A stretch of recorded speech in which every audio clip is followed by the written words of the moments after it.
Tako, tule smo ujeli še Teja Papalukasa, enega izmed izjemnih košarkarjev z izjemno vizijo igrišča, kot pravimo, se pravi pregledom nad igro, in ravno zato mu bomo postavili to vprašanje glede seveda Luke Dončića. Mr. Papalukas, thank you for your time. I've got one question, but it's very important. So, you were a player with great court vision. What do you think about court vision of Luka Dončić? Luka Doncic is incredible the way he plays. I think he's the player that he combines old school basketball and the new basketball that now everybody understands that basketball have changed for the last years. He's so young, but he plays like he's 30 years old. He has the experience, has the talent. He can do a lot of things. He can do everything on the court. It's really enjoy watching him.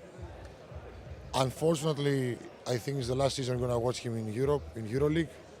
But this guy deserves to play in the highest level, and be a real basketball star.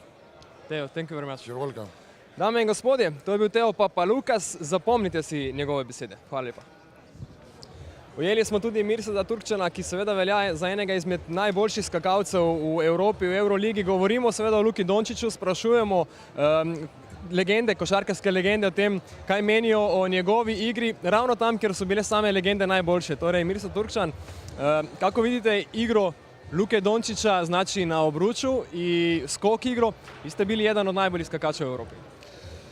Da vam kažem iskreno, Luka Dončić je po meni i po mnogim ljudima u evropskoj i svetskoj košarci jedan od najvećih talenata koji je došao novim prostorima u zadnjih 20 godina. Ima ga svugde, on je all-around player. Njegove statistike često gledam i u španskoj ligi i u Euroligi. On uvek je tu između 7, 8, 9, 6, čak i triple-double je bio pre neki dan skokova. Ja mislim da je velika perspektiva ne samo Real Madrida, pošto ja mislim da on zaslužuje da ode svojim kvalitetom već do godinu NBA, ali mislim da cele evropske košarke, generalno i slovenačke reprezentacije, i mislim da je stvarno to neprikosnoveni talent koji se posle Dražana Petrovića, Bodirog i par igrača pojavio na ovim evropskim prostorima.